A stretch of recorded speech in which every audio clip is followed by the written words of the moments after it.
silêncio da noite, eu ouço um MRG.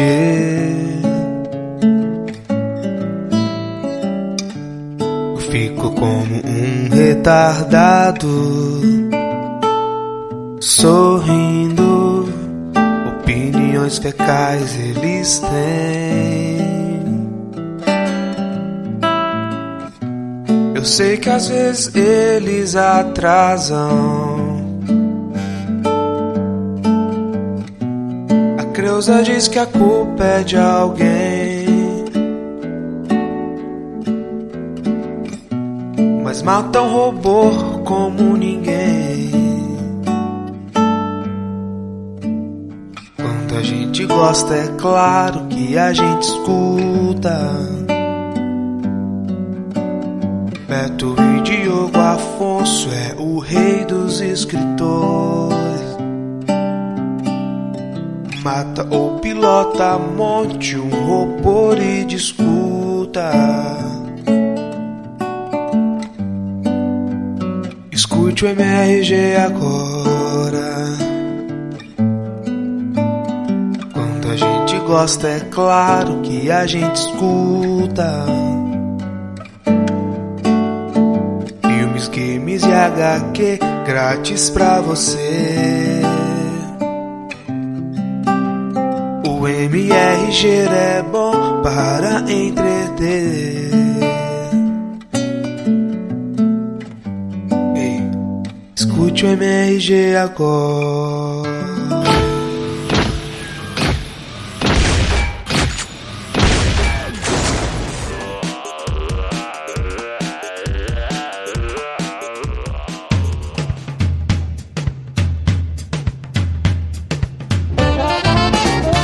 Dia.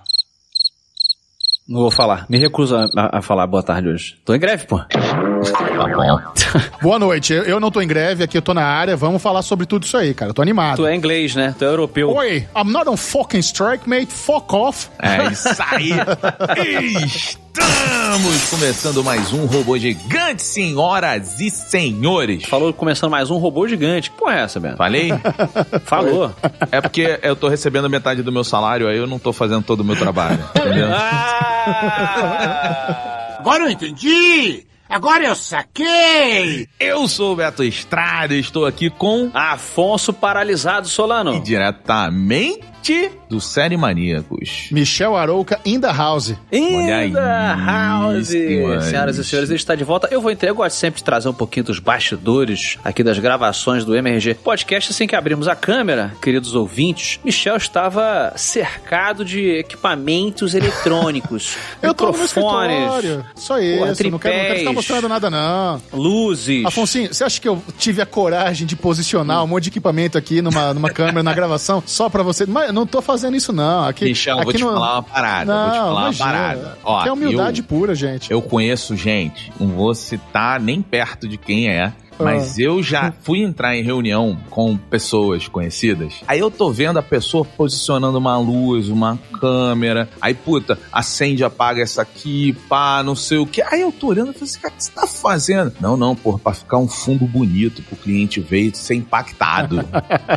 eu já vi isso aí acontecer, hein? Não, galera faz. Eu já vi que ser humilde não vale nada! Você lembra de alguma vez, Michel, que você se emperequetou para impressionar alguém? Claro, não, isso é normal, né? Isso tem o protocolo, né? O protocolo da beleza é o seguinte, eu não sou muito de ficar me emperequetando muito, mas eu tenho algumas coisas que eu faço. Isso é natural, né? Beleza natural, né, Beto? É outra história. É isso, que nem a gente fica ralando aquelas aqui. mechas brancas ali que vieram com o tempo e tal. É lindo, muito bonito. Então, eu tenho algumas coisas muito bonitas ao meu favor, naturais. Que é a minha mechinha branca, então só dá aquela caprichada no topete, passa a pomadinha, de boaça. Boa. Eu já tenho o blush natural, né? Minha rosácea facialzinha aqui, que me entrega esse visual de gringo bem nutrido. Sim. Então já... E um creminho, só mais nada. Um creminho. chapstick, talvez, pra não ficar com a boquinha sequinha, e já era. Perfume, eu sou conhecido como homem cheiroso. Ah, isso sim. Perfume é importante.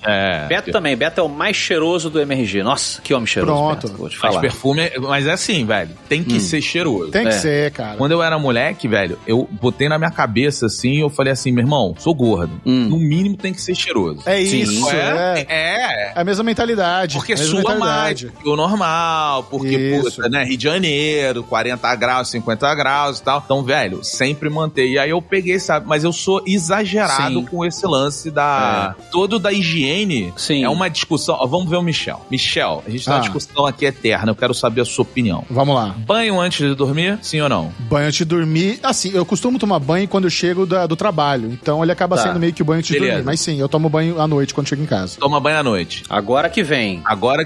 Quando acorda antes de sair banho também? 100% das vezes. Não. Porra. Esse é o banho obrigatório. Não, o banho da noite, às vezes eu pulo quando eu tô com preguiça, mas o banho matinal é o meu obrigatório. Não faz. Se vocês fazem, cara, isso não faz nenhum... Eu quero saber onde que vocês vão durante a noite, assim. É uma coisa meio Ruptura, sabe? Aquela série que de noite vocês não sabem onde vocês vão trabalhar e chega suado. É muito louco, eu não sei. Eu também, esse negócio muito cheiroso também, eu não sei não, Michel. Eu elogio e tal, acho bacana, mas... Mas, Afonso, é que você é bonito, é diferente, tá ligado? Você é bonito, você tem o seu bigodinho na cerinha, é outro nível. Entendi, é autor, é intelectual, é outro rolê. Sabe, a gente é nerd gordo, é outra coisa. A gente tem que dar nossos pulos, cara, é diferente. Muito bom, mas eu sou muito a favor também do Natural Musk, o cheiro natural do homem. Ele é um poderoso afrodisíaco.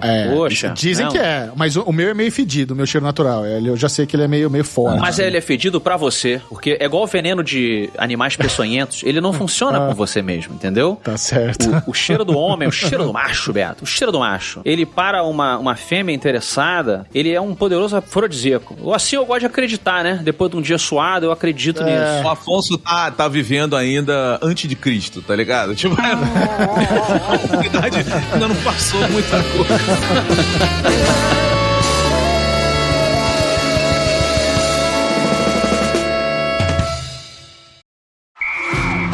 All right, listen up, Nacho Chips. Quiet down, crispy potatoes. This is the moment Velveeta's been preparing you for, and you're not about to crack under pressure. Today's the day to go all in on the drip. Velveeta's Heat and Eat Queso is the MVP of any game day spread, so stick by them, and you'll be golden. Now get out there and make delicious history. No tailgate party is complete without Velveeta. Hey, this is Bill Simmons from the Bill Simmons Podcast, here to tell you that Michelob Ultra, the official beer partner of the NBA, is bringing NBA fans closer than ever this season with chances to win great prizes, including courtside tickets. Enter now at MichelobUltra.com/courtside. Michelob Ultra Courtside 25-26. No purchase necessary. Open to U.S. residents 21+. Begins on October 1st, 2025 and ends on June 30th, 2026. Multiple entry periods. See official rules at MichelobUltra.com/courtside for free entry deadlines, prizes, and details.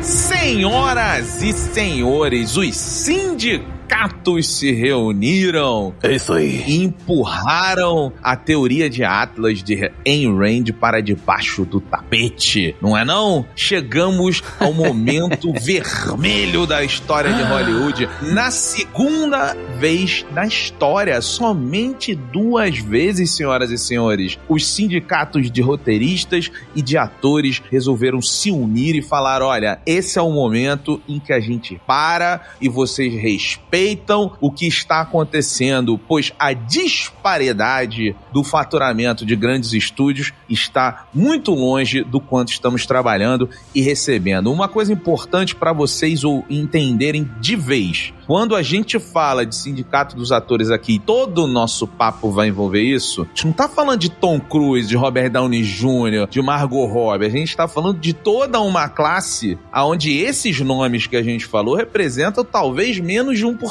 E aí, a classe inteira está pedindo esses direitos. O que acontece é que esses grandes nomes se reconhecem como parte da classe e falaram, beleza, a gente tem que apoiar. Michel, vamos lá. Nos explique um contexto da greve dos roteiristas e a greve dos atores que parou Hollywood. Não, isso que você falou no começo é muito importante, né? Porque a gente tá vivendo um momento muito único. Pela primeira vez nas nossas vidas, né? Pela primeira vez em 60 anos, ambos os sindicatos estão em greve simultaneamente. Já aconteceu dos atores entrar em greve, os roteiristas entrarem em greve, mas os dois sindicatos juntos entrarem em greve simultaneamente em Hollywood, é a primeira vez em mais de 60 anos que isso acontece. Eu já aviso aqui pros nossos queridos ouvintes que o meu quarto livro vai atrasar por causa disso, tá? Essa é a desculpa que eu usarei para o próximo atraso, Beto. Justíssimo. Né? Ainda mais porque era o Robert Downey Jr. que escrevia a contracapa, então não tem como... Com certeza. Tem que atrasar mesmo. Dear Solano, exato. Um abraço pro Robert aí, amigo do programa. Grande, o famoso Bob, aqui entre nós. O que acontece é o seguinte, tudo isso deve-se aos streamings. A guerra de streamings mudou o jogo em Hollywood. E o que aconteceu foi o seguinte, cara, nós tivemos um novo player no mercado, que é a Netflix, que ela veio com uma mentalidade muito diferente dos estúdios legados, de Warner Bros., de Paramount. A Netflix, ela veio com uma mentalidade importada do Vale do Silício, de startup, que é crescer a qualquer custo, crescer injetando tudo que é dinheiro do mundo, não se preocupando com o lucro tão próximo. Isso é uma coisa que até, inclusive hoje, no Vale do Silício, essa mentalidade já tá meio que abolida também. Mas muitas empresas como a Uber, Spotify, começaram assim. Os caras injeta grana, e qual que é o endgame? Qual é o objetivo? Ou ser adquirido, ou você vende a sua empresa pra alguém depois de muito tempo, ou você coloca na bolsa de valores e você se torna uma empresa pública, e os fundadores conseguem ganhar muito dinheiro quando isso acontece. Então a Netflix veio com esse negócio onde ela fala, cara, pensa num negócio, numa indústria que imprime dinheiro, que é Hollywood. Cara, era o negócio mais lindo do mundo, a rodinha tava ali, maravilhosa, redondinha, azeitada, imprimindo dinheiro pra todo mundo. Era um negócio que já tava certinho. E eles falam, vamos fazer uma parada diferente, vamos não pensar em lucro. Oi? Mas tudo que a gente pensa é lucro. Essa foi uma indústria sempre focada no lucro. Não, vamos fazendo aí, vamos fazendo. E aconteceu um efeito manada, onde todos os estúdios compraram essa briga. Cara, quer saber? O futuro do entretenimento está no streaming, está no digital. A gente tá fazendo errado, vamos atrás. A Netflix tá muito na frente, todo mundo começou a perseguir isso. Então os estúdios compraram essa briga a longuíssimo prazo. Porque o que acontece todo mundo tá trabalhando no vermelho. Os únicos streamings que dão lucro hoje em dia é a Netflix e a HBO Max, só que assim, o lucro da HBO Max é muito, muito recente e muito pouco. É quase irrisório. E todos os outros estão operando no vermelho. Só que é uma aposta a longo prazo. A gente tá no vermelho hoje, mas daqui a 10 anos, quando a gente tiver uma quantidade de assinantes o suficiente, vai estar lindo. Então vamos investir pensando isso no futuro. Só que todo mundo que escreve, todo mundo que atua nessas séries, não pode comprar essa briga a longo prazo. A galera precisa receber agora. E a forma de pagamento que muitos desses atores e roteiristas dependiam, principalmente em períodos de seca, onde o trabalho estava escasso, é o tal dos residuals, né? A gente ouve muito falar dos residuals. Vamos explicar, exatamente. Porque tem gente que acha isso, né? Que, por exemplo, o ator, a atriz fez lá a série The Office, tá? O Michael Scott lá, o Steve Carell fez lá, gravou a série The Office, ele ganhou lá o dinheiro dele. Tem gente que acha que acabou, foi pago e aí aquela porra vai ficar passando na televisão, vai passar pra sempre. Não é verdade. Tem uma coisa que eles chamam de residuals, né? Os residuais aí. O que é isso? Isso é como se fosse uma espécie de royalty, onde você meio que... Eles transformam a série, fazer uma analogia aqui, como se fosse uma empresa na bolsa de valores e algumas pessoas envolvidas na produção, roteirista-chefe, produtor, criador, algumas pessoas do elenco, elas conseguem ter uma parcela dessa série. Você tem ali um pedacinho, como se fosse uma ação. E de tempos em tempos eles recebem os rendimentos dessa série, os dividendos. Então vamos supor, o cara foi lá, gravou The Office anos atrás, mas agora, em 2023, The Office foi licenciado pra ter um monte de reprise em outros canais da TV americana ou outros canais do planeta inteiro, e o estúdio recebeu essa grana e agora as pessoas que têm essa porcentagemzinha, esse direito, elas vai respingando, vai passando. Então, o criador da série recebe um pouco, o de roteirista-chefe, os atores e tal, e é desses valores que eles recebem os resíduos, que é o grande atrativo da grana em Hollywood. Não é o cachê em si, não é, vamos lá, Steve Carell ganhou $100 mil por episódio de The Office. Cara, puta grana, mas é a menor das granas. A grana boa mesmo está nos resíduos, que é como se fosse uma receita que ele vai receber quase que, quem sabe, até morrer. Se The Office for licenciado até ele morrer, ele vai ganhando. O elenco de Friends, até hoje, recebe uma boa grana por ter participado de Friends. O cachezinho, o cachezinho não, né? Porque Friends ficou famoso nas últimas temporadas, onde eles ganharam $1 milhão por episódio. Sim. É muito dinheiro. Mesmo assim, isso é pouco, comparado com o que eles receberam depois que a série acabou, e Friends teve milhões de reprises, e tem milhões de reprises no mundo inteiro, e toda vez que o estúdio ganha por isso, eles repassam um pouquinho pros atores. Só que qual que é a parada? É muita cocaína pro Matthew Perry cheirar. Vou te falar que... Você se tranca no quarto e faz a festa. Imagina... E essas séries, elas geram lucro, geram receita, principalmente por causa dos intervalos comerciais na TV. Então toda vez que passou uma série e tem um intervalinho comercial, tem o dinheirinho entrando, isso vai respingando. Como no streaming não tem intervalo comercial, não tem essa receita. É muito louco, né? Porque a briga é por um dinheiro que não existe. Esse que é o principal problema. Obviamente, os estúdios querem maximizar seus lucros, obviamente os estúdios, os streamings querem pagar o menos possível, mas eles não têm essa receita dos residuals pra dividir. Então até viralizou um TikTok lá de uma atriz do Orange is the New Black, que foi uma das principais séries da Netflix no começo, e ela mostrou lá o recibo dela de residuals, tinha $27. Ridículo, né, cara? Nada. Nossa. Mas, pera, mas ela também é prisioneira, né? A gente não pode considerar que ela receba né? Fora da lei. Cadeia dele! Mas, ô Michel, você pegou num ponto aí que é um ponto muito interessante, porque um lugar dessa discussão da Netflix que ele tá acontecendo e que não tem muita gente falando, mas é altamente relevante, é a gente entender que, assim, a propaganda, ela é o mesmo modelo desde sempre. Vou dar um exemplo pra vocês aqui. Isso. A propaganda, ela começa no jornal, nos tabloides, muito, muito antigamente, e ela ficava na quarta capa dos tabloides. Os comerciantes pegavam, pagavam ali, aumentava o comércio deles, e o dono do jornalzinho falava, porra, demorou, isso começou a gerar mais dinheiro do que as pessoas comprando o meu jornal, então eu vou pra outro estado, abrir outro jornal, e eu vou ganhar o comércio ali em volta, foda. E aí um dia um cara teve uma ideia, isso aconteceu, isso que eu tô descrevendo é como foi. Tá. E um dia um cara teve uma ideia e falou assim, porra, como é que eu ganho mais propaganda? Eu crio um espaço mais caro tendo a atenção das pessoas. Já sei, vou botar no meio da notícia. O cara vai estar lendo a notícia, entra a minha propaganda, o cara continua lendo a notícia. Se a gente parar pra pensar, esses dois modelos que a gente falou, eles se sustentaram lá desde 1600, 1700 até hoje, porque o cara abrir mais jornal pra ter mais espaço de propaganda é basicamente o cara ir na TV a cabo e abrir mais canal pra ter mais espaço de propaganda. E a propaganda interromper o que o cara está consumindo é exatamente o que acontece hoje. Só que a gente chegou num momento, numa geração, e aí tem um fator muito importante, que é a geração Z, que é uma geração que tem muito adblock nos seus navegadores. Ela já não quer mais. Você não pode interromper, você tem que aprender a entreter eles. Então, você começa a ter um diferencial da base de consumo, e a Netflix é o pilar de mudança no mercado de propaganda e publicidade. É nesse nível que a gente está falando, porque a Netflix traz um modelo que fala pro consumidor assim, olha, eu não boto anúncio. E começou a ganhar dinheiro pra caralho, e todo mundo começou a falar assim, caralho, eles não botam a propaganda, eles não têm esse modelo que foi sempre o modelo multibilionário dos veículos de comunicação. Então eles bagunçaram nesse nível. Eu gosto de fazer esse preâmbulo, porque é pra que as pessoas entendam o tamanho da bagunça, porque quando a gente fala de greve, é a primeira vez que tiveram as duas greves juntas, mas uma informação pra quem tá ouvindo que não sabe, lembra quando a gente era moleque e as séries Lost, House, todas essas séries tinham 24 episódios? 20 episódios? A gente falava assim, porra, no começo dos anos 2000 teve uma greve dessa. E a greve era os roteiristas falando assim, velho, eu quero que você aumente a minha parte nessa porra. Aí os estúdios foram obrigados e falaram, beleza, vou aumentar. Mas agora o padrão de número de episódios é menor, que eu continuo te pagando a mesma coisa, né? Só que você trabalha menos. Então assim, no meu bolso o que sai é igual, mas a gente rearruma, eu vou dizer pro mercado que eu pago mais, eu vou satisfazer a tua coisa. Cara, eu tô pagando a mesma coisa, tu tá recebendo a mesma coisa. É por isso que a gente entrou no modelo de séries hoje de 12 episódios, de 8 episódios, por causa deste evento no começo dos anos 2000. Sim. Então, assim... Eu prefiro, vou te falar. Eu acho também. que isso beneficiou... Eu gosto mais. A parte artística da coisa, que você não tem aquele monte de episódio que enche barriga pra caramba, filler de Naruto e os caralho. Não...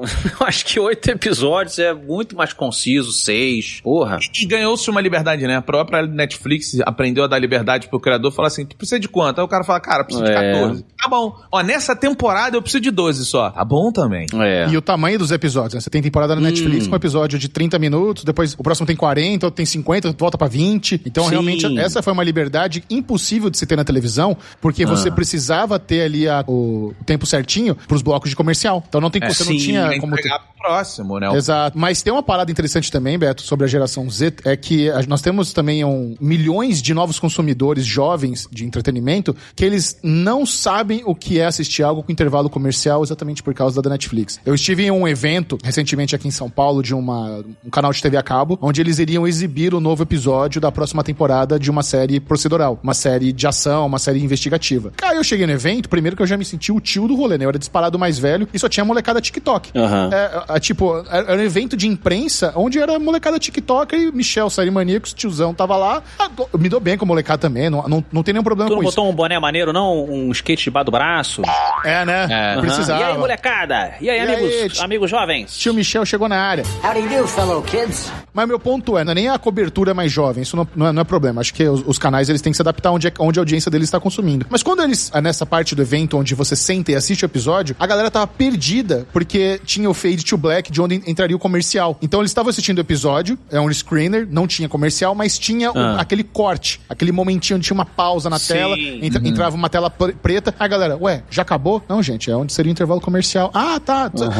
Eles não conseguiam assimilar essa pausa, esses 3 blocos de que você tem num episódio de 1 hora, onde entraria o intervalo comercial na TV a cabo. Tava todo mundo estranhando pra caramba. Então é um problema muito grave, por exemplo, se a gente volta pra esse modelo nos streamings. Então, quer saber? Tá certo, não dá pra ter mais séries sem intervalo comercial. Nós vamos Netflix agora, você vai assistir o episódio de The Witcher, vai ter 3 comerciais no meio. Vai passar Novalgina, Latam e Chevrolet. Cara, isso vai surtar, molecada. Isso vai ter uma rejeição, assim, sem tamanho. Gostei que você escolheu rápido os 3. Ele tava na ponta do lápis, viu, Beto? Rapidão. Ele tem talento pra isso. Mas, ao mesmo tempo a gente tem que questionar o seguinte também, né? Tem 2 fatores aí. O primeiro fator é que geração Z estamos falando, né? Porque isso é uma coisa também que a gente tem que tomar cuidado quando a gente discute isso, da galera assim, porque o jovem não vê televisão, porque...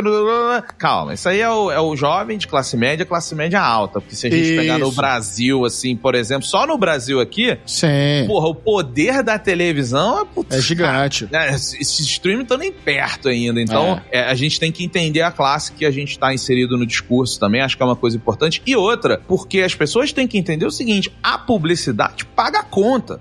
Não é feio ter publicidade. Às vezes, é o que tem pra pagar a conta. Vocês que gostam de youtubers, saibam que os youtubers, eles ganham o sustento dele, fazem um monte de coisa deles, através da publicidade. E eu não tô falando só da publicidade que é inserida no canal, quando vem alguém e fala com a gente, fala com o Michel, fala assim, quero fazer uma campanha, lançar um filme, lançar uma série. O quão importante isso é pra pagar a conta, mas eu tô falando dos pré-rolls do YouTube. O YouTube é a maior agência de publicidade do mundo hoje, cara. Mas ainda é uma agência de publicidade que trabalha com propaganda que interrompe o teu espaço. Então, é difícil a gente achar o lugar que a gente tá nessa mudança de tempos. A discussão não é simples, as pessoas precisam saber disso. E eu acho que é por isso que vai se tornar um padrão a gente ter esses planos mais baratos com intervalo comercial nos streamings, sabe? A gente tá vendo todas as plataformas aderirem a esse modelo, e não somente isso. Eu posso até contar uma novidade, uma nova estratégia da Netflix relacionada a isso. Mas o que você ia falar? Acho que o Afonso... Não, pera aí, tu vai soltar o bagulho, vai fazer um intervalo comercial? Vou fazer um teaser. Falando? Daqui a pouco eu continuo. Voltamos já após os nossos patrocinadores. This episode is brought to you by Indeed.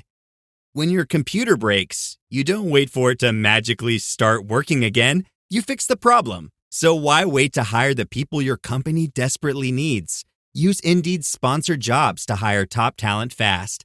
And even better, you only pay for results. There's no need to wait. Speed up your hiring with a $75 sponsored job credit at Indeed.com/podcast. Terms and conditions apply.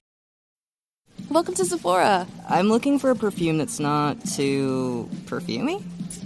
I got you. Serum moisturizer or moisturizer serum. Let's get into layering. My concealer is making me look worse. Sounds like the wrong shade. Let's get you meshed. There's only one store that really gets what you're going for. Get beauty from people who get beauty. Only at Sephora. Hi, Let's get you a basket. My marathon isn't about time.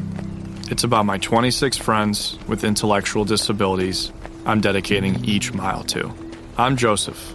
I'm running my first Bank of America Chicago Marathon for Special Olympics Illinois to help give my friends a place to shine. Join Bank of America in supporting Joseph's cause. Give if you can at BofA.com/supportJoseph. What would you like the power to do? Bank of America. References to charitable organizations is not an endorsement by Bank of America Corporation.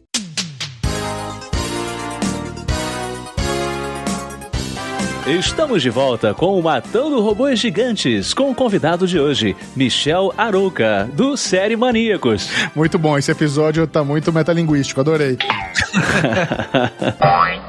Mas olha só, se preparem para a nova estratégia da Netflix, que é uma migração da base deles. Eles já estão fazendo teste em alguns mercados fora do Brasil, mas aqui no Brasil algumas pessoas já estão sentindo, onde o plano básico sem anúncios, que aqui no Brasil é aquele de 25 e pouquinho, esse plano vai morrer. As pessoas vão precisar escolher entre o plano mais caro, sem anúncios, ou o plano mais barato com anúncios. Esse intermediário, esse plano básico mais baratinho, vai morrer. Ele já foi retirado de alguns mercados. Isso para novos assinantes, né? Se você já assina, não se preocupe, você não vai perder seu plano. Mas não vai conseguir mais assinar um plano básico sem anúncios. Você vai precisar escolher ou o mais caro...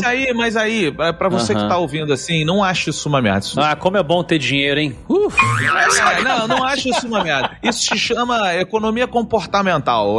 Tipo, quando você vai no cinema e você vai na Bombonier, você fala assim, porra, vou comprar o combo pequeno ou grande. Saiba de uma informação, o pequeno é o mais caro. O combo mais barato é o mais caro que você tá pagando pelo volume de coisas que é entregue a você e se comparado ao combo grande. Por que eles fazem isso? Para que você consuma o combo grande. O intermediário, ele é sempre o que menos vale. Então, a Netflix, ela tá cortando a teoria da economia comportamental e falando, velho, toma aqui o mais barato mesmo e eu vou botar propaganda. Quem vai pagar o gap do dinheiro que eu preciso para fechar a conta, mas que eu não vou cobrar de você, é a publicidade que eu vou empurrar. Você aceitar a publicidade é você dividir o custo do que você tá consumindo com a publicidade. E você não aceitar a publicidade você está topando pagar todo o custo que eu preciso de você para ter o meu lucro e gerar o meu negócio. Isso não tem vilania nenhuma, gente. É assim que funciona. Claro, total. E assim, eles aumentam o ticket médio deles e aumentam a receita. Um ou outro. Ou você aumenta o ticket médio e aumenta a receita. Então, pra Netflix é muito bom. Mas eu não sei, viu? Eu não sei se não é muito ruim isso aí. Fala aí. Não, quando você tá falando de um plano mensal de R$25,90, que é esse plano básico, ele já é um valor alto. Ele já é um valor, assim, que... Por exemplo, se você assina um Apple TV Plus, você já não paga isso. Se você assina um Prime Video, você não paga isso. Então, nós já estamos falando de um valor caro e você vai ser obrigado, entre aspas, a pagar mais ou pagar menos e ter publicidade, sabe? Então, eu acho uma escolha ruim. Eu não sei se essa... Eu acho uma escolha ruim, mas assim, porra, por exemplo, Afonso, se você vê lá a Netflix e aí você fala assim, a Netflix custa 25, muito mais.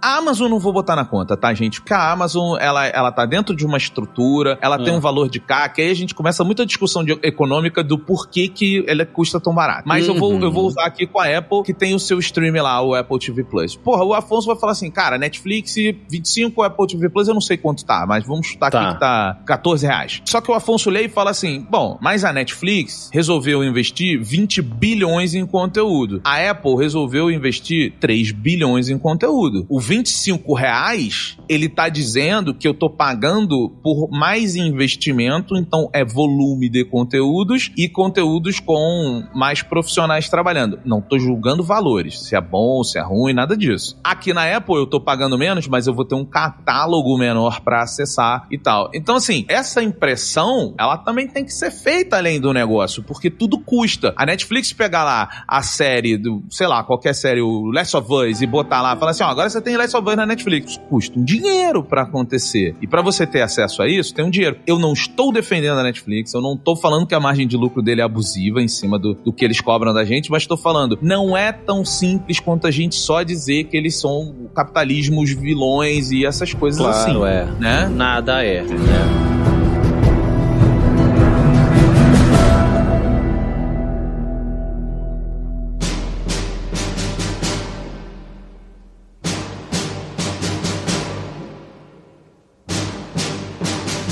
Agora, meus queridos amigos, em termos práticos, para quem tá escutando a gente e realmente se interessa no fluxo de entretenimento que os alivia do tormento temporário, ainda que intenso, da vida. Caracas. Você, cara, vai muito essencial. Bonito, profundo. Achei bonito, viu? Mas tô de greve, mas tem uma palhinha aqui da minha escrita. Mas a galera quer saber assim, vai parar de aparecer série nova, filme novo pra eu assistir assistir, até jogos de videogame. Se bem que eu não sei se os escritores de jogos de videogame, por exemplo, não, né? É outra guilda, é outra... A briga do sindicato dos videogames, ela tá acontecendo. Se vocês estão ouvindo, quiserem um episódio... É outra parada. A gente arma pra vocês, mas ela entra em outros processos trabalhistas e outras coisas aí que são diferentes, né, do cinema. É outra treta. Mas então, considerando aí cinema, séries, né? O que isso pode afetar o consumidor em termos do entretenimento dele ali do final do dia? Ele finalmente vai ter tempo pra ver tudo que sai. É isso. Olha... Porra! É verdade. Não, particularmente eu tô zero preocupado. Eu não acho que a gente vai ter escassez de conteúdo não vai, tão cedo, né? Sabe? Vai resolver antes essa porra. Pois é. Não, mas nem que não resolva tão cedo, cara. Eu acho que a gente tem tanta coisa, os catálogos estão tão robustos, que se não tem série nova, cara, com certeza tem dezenas de séries incríveis no catálogo que você não assistiu ainda. Então, opção é o que não falta. E o grande problema, principalmente dos roteiristas, isso foi uma conversa que eu tive quando eu estive em Los Angeles em março pro Oscar, e eu tive a cagada, assim, de tomar café da manhã no hotel com um produtor que tava concorrendo ao Oscar. Foi muito legal. O cara era um argentinão, legal. Ele começou a trocar ideia e ele deu alguns insights bem legais. A greve dos roteiristas aconteceu em maio, então um mês antes ele já tava falando que a greve ia acontecer, e ele tava dizendo que o grande problema dos roteiristas é que o poder de barganha deles nunca esteve tão pobre como nos últimos anos, como na última greve, porque hoje o mercado está muito mais global do que na última greve. Então, todos os streamings estão muito menos dependentes de conteúdo vindo dos Estados Unidos. A Netflix é a maior prova disso. O que a gente tem de séries latinas, coreanas, europeias, inglesas é inacreditável. A Netflix, principalmente, é o streaming que apostou muito, muito na dramaturgia coreana. E isso vai se pagar, assim, pra caramba, porque bomba, vai bem, é barato e não depende absolutamente nada de nenhum roteirista americano, de nenhum ator americano. Ô, Michel, isso que você tá falando é muito interessante, porque tem uma coisa da Netflix que eu já participei em algumas reuniões da Netflix e uma coisa me chamou muita atenção, porque é um discurso reforçado em todas as reuniões que eu estive com a Netflix. A Netflix, ela não se enxerga como uma empresa de território. Ela se enxerga como uma empresa global. Sim. E ela quer trabalhar como uma empresa global. Então, ela entende que um lançamento na Netflix é diferente. O cinema faz toda uma estratégia. Pô, lança, às vezes, primeiro no Brasil, depois lança nos Estados Unidos, depois lança em tal coisa. A gente, aqui no Brasil, a gente se pergunta que na nossa cabeça o lançamento das coisas é quinta-feira. Aí você vai olhar uma sessão quarta-feira, 8 horas da noite, você vai falar, mas por que o filme tá lançando quarta, 8 horas da noite e não quinta? E se lançou quarta, por que não tá desde o meio-dia? Porque tem uma coisa de horário aí. Então, assim, já liberou em tal mercado, então 8 horas da noite ele pode entrar, pode ser antecipado e tal. A Netflix, ela não enxerga isso. Ela libera na mesma hora em todos os países do mundo os seus conteúdos e com isso ela tem um entendimento de mercado, quem é o mercado dela, diferente. Fora que a Netflix tem um processo muito interessante, você citou aí o coreano, vamos citar de dentro pra fora. A série 3%, que performou muito razoavelmente pra mal dentro do Brasil, no mundo ela performou muito bem. Por que ela performou muito bem? Porque a Netflix entendeu que mercados estrangeiros gostam de ver produções de outros países, totalmente genuínas de outros países, porque isso dá um senso de conteúdo completamente diferente pra eles. Então, assim, quando a gente vê séries israelenses, né, quando a gente vê séries, sabe, de países árabes, dessas coisas todas, a gente se sente muito impactado por linguagem, por referências, por um monte de coisas, e isso tem gerado muito interesse de consumo na Netflix. E muda muito isso que você tá falando, né, Michel? Porque não é mais o americano detendo o controle da indústria. Isso tá difícil, cara. Sim, sim. Não, e não apenas isso, né? Esse foi um discurso muito sedutor para o mercado. Hollywood, diretores, atores, acharam incríveis a possibilidade de eles estarem em um produto que é global, lançamento simultaneamente global, disponíveis em todas as línguas do planeta Terra. O trabalho que a Netflix faz com a dublagem local é sem precedentes. Ninguém faz o que ela faz. A gente faz aqui.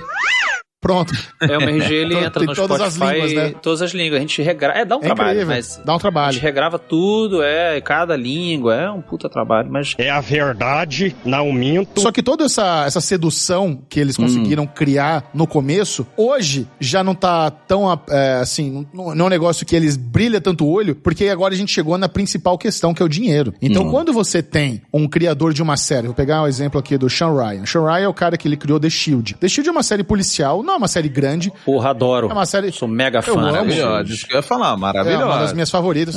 Pioneira, hein? Sim. Pioneira numa série de paradigmas a serem quebrados em termos de narrativa. Puta, foda. Sem dúvida. É incrível. É a série, pra mim, uma das minhas favoritas de policiais da minha vida, assim. Muito bom. Mas não é uma série que fez um puta sucesso, não é um Breaking Bad, não é um Lost da vida, sabe? É uma série... É uma série do canal americano...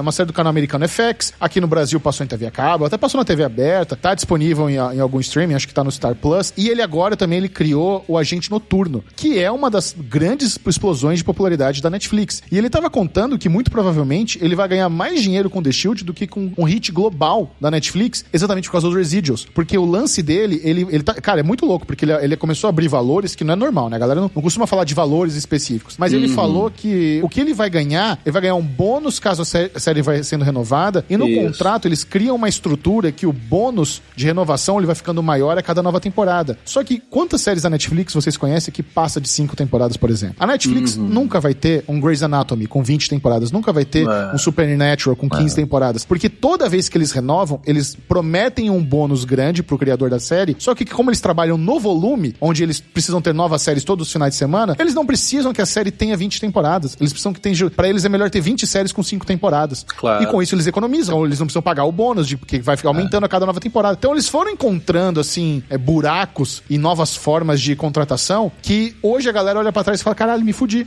eu não vou ter royalties, eu não vou ter residuals, sabe? A minha série tá passando aí no mundo inteiro, bilhões de horas vistas.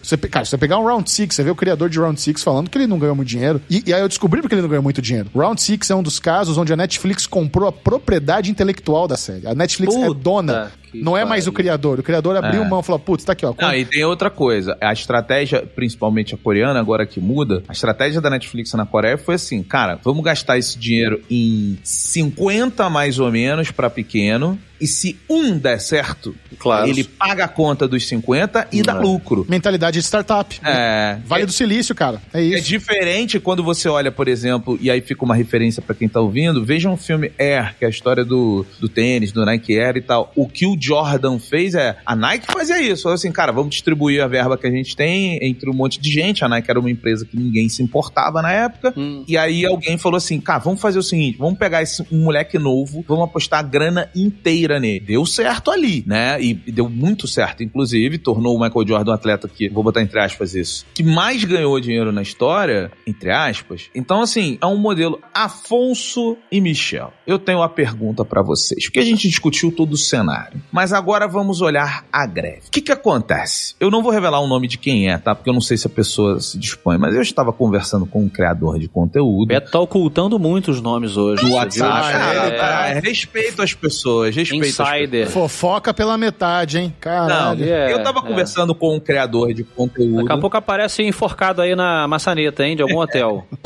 Não, mas eu tava trocando uma ideia com um criador de conteúdo, ficamos trocando algumas ideias no Zap. E, cara, a greve... O que acontece? Os atores grandes, eles tá todo mundo apoiando a greve. Só que aí eu tenho uma questão pra vocês dois. O que eu falei? Eu falei assim, olha, é muito interessante, porque eu não sei se vocês dois concordam. Pra mim, nós devemos apoiar a greve como uma obrigação. Pode ter qualquer contexto, mas o nosso produto e a nossa existência depende de todos esses caras, de todo o trabalho desses caras. Então, nós devemos apoiar, porque nós somos parte da mecânica, nós somos a ponta que anuncia o trabalho desses caras, que divulga o trabalho desses caras. Mas o trabalho deles existir faz o nosso existir também. Exato. Só que é muito bonito a gente apoiar, a gente ter esse discurso. Mas daqui a pouco a série nova vai sair, o estúdio ou o streaming vai bater na nossa porta e nós vamos falar assim, beleza, vamos anunciar o Barbie. Porque a gente fazer conteúdo do Barbie, a gente fazer conteúdo do Oppenheimer, é a gente fazer o que o sindicato tá pedindo pros atores não fazerem. Eles não podem participar do lançamento. Vou começar com o Afonso, que é sempre mais polêmico, Michel. Mamilo!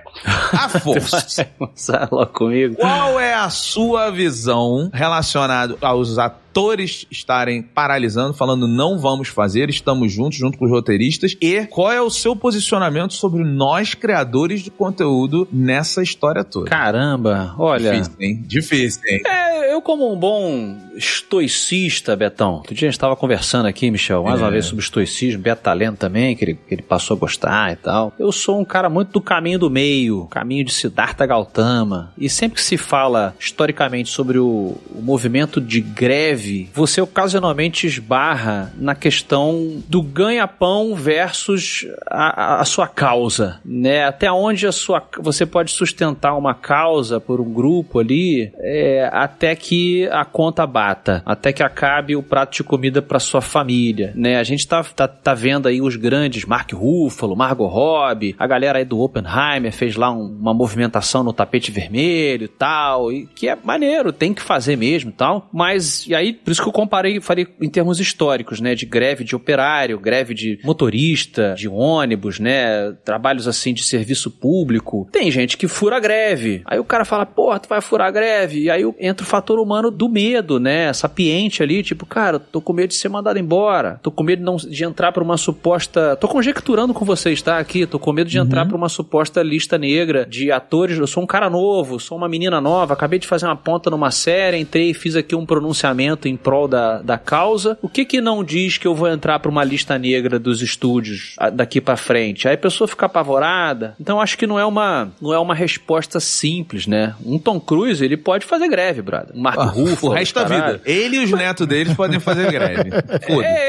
E aí? E a galera que tá começando, que fica apavorada ali, que acabou de, por exemplo, o cara tava há anos trabalhando lá no Stardust, Nova York. Fica a dica pra quem quiser conhecer um restaurante bacana, que tem uns caras de Broadway lá cantando, os garçons, as garçonetes que estão ralando pra aparecer na Broadway. O cara tá lá 10 anos servindo mesa, e aí ele conseguiu uma pontinha lá numa série, e aí veio a porra da greve. E aí, cara? Pode falar da greve? Não pode? É difícil, cara, sabe? O que você acha, Michel? Eu tenho, acho que uma visão bem tranquila quanto a isso. Eu acho que, assim, o nosso papel como comunicadores é, sim, apoiar a greve, mas nós não somos atores. Então, eu acho desculpa, só entrando no meio do seu... Eu tava falando do ponto de vista dos atores, né, assim, fazendo isso. Agora essa ponte pra a gente jogar pra gente. Sim. Nós não somos atores, então a gente apoiar não significa aderir à greve. Eu acho que o nosso principal objetivo, nossa principal função é comunicar sobre, ajudar a entender. Mas e os estúdios agora cobrando? Porque nos Estados Unidos, pra quem não sabe, os estúdios agora estão levando a greve aos criadores de conteúdo. O criador de conteúdo nos Estados Unidos que falar dos filmes, ele entrará numa lista negra das associações e dos sindicatos. Então, assim, se por exemplo, o MRG chega e decide falar de Oppenheimer ou Barbie semana que vem, eles falariam, vocês podem falar, tudo bem, mas vocês estão numa lista negra. Se um dia vocês forem se associar, vocês estão proibidos, e você entra todo numa lista negra. Então, assim, os sindicatos entenderam os criadores de conteúdo como ferramenta importante nessa matemática toda, e lá fora eles estão sendo bloqueados. Aqui dentro, eu acho utópico, mas tem gente que acredita que também os criadores deveriam fazer isso, e eu não acho injusto pensar isso, mas é um diferencial também, né? Eu sou a favor da gente falar só de filme de monstro dos anos 40 e 50, entendeu? Durante o tempo da greve, Beto e Michel. O que você acha? E eu vou falar pra vocês que estão ouvindo. O Afonso é a favor mesmo. Se vocês dessem gás, o Afonso ia abrir uma champanhe na minha frente. Eu ia falar, caralho, finalmente vou só falar dessa merda. Só de monstro aqui, brother.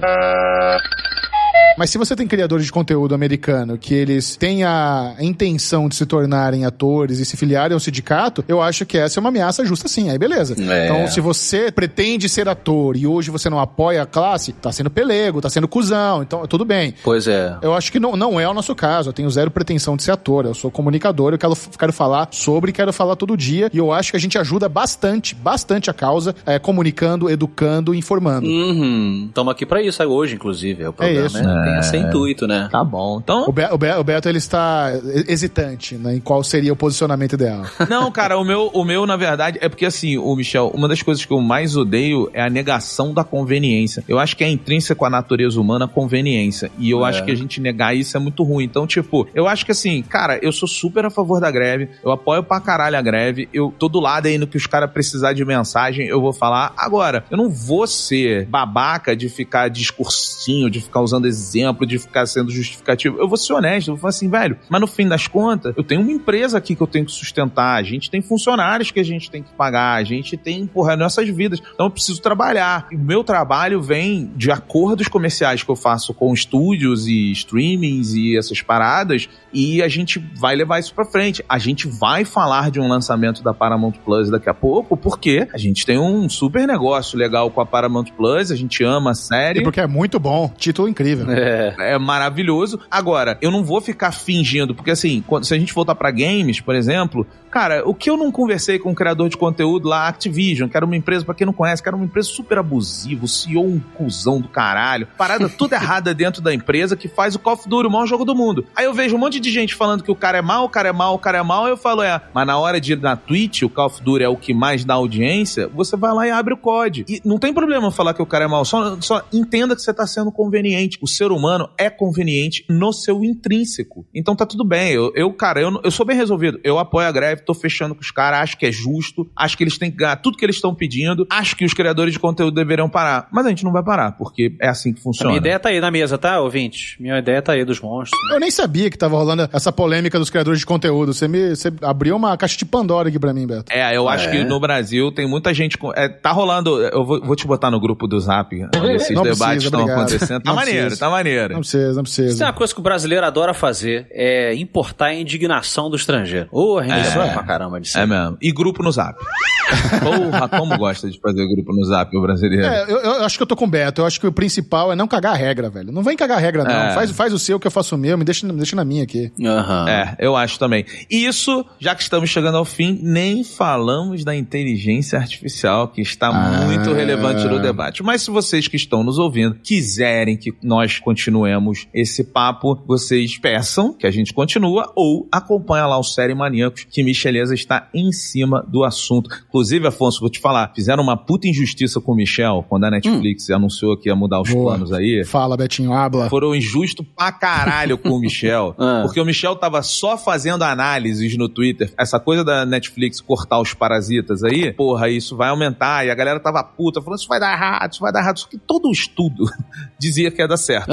E era um bando de gente no Twitter falando assim, o que eu lia era, essa empresa que ganha 30 bilhões de dólares não sabe nada, vai fazer uma ideia que dá errado. Aí tu fala assim, não, cara, eles têm muitos dados na mão pra fazer. E o Michel só falou assim, cara, isso no fim das contas, a Netflix vai ganhar mais assinante, vai ganhar mais dinheiro com isso. E todo mundo odiou o Michel. Sim. Só por ele constatar um fato com dados.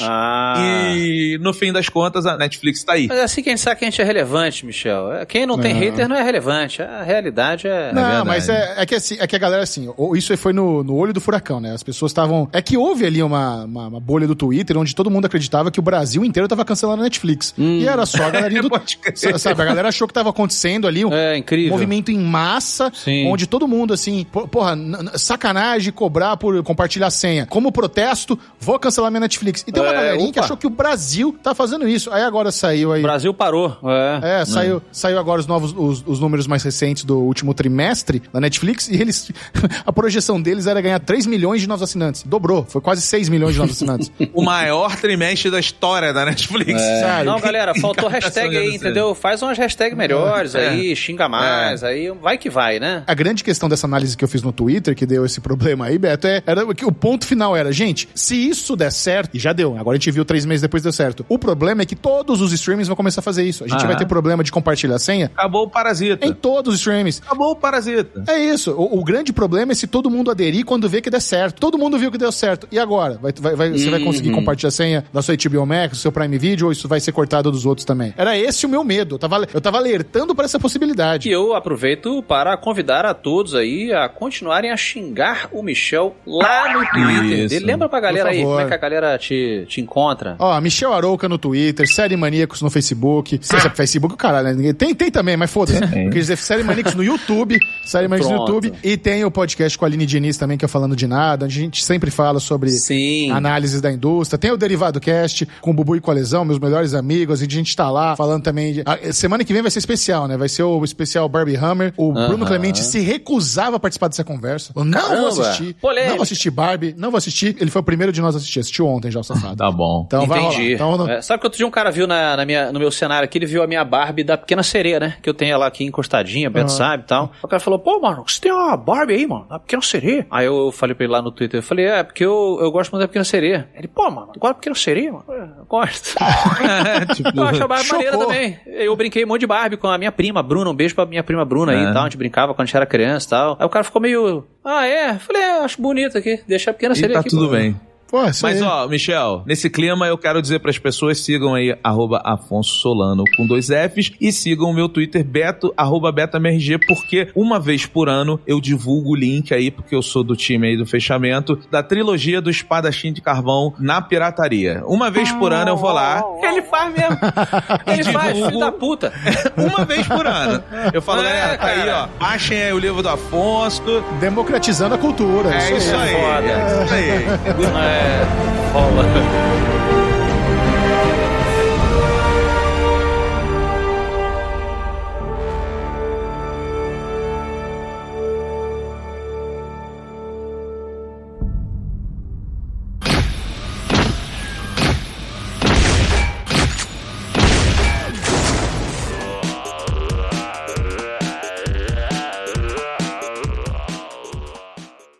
Beijo pro Didi que não veio hoje. Tá de greve? Tá de greve.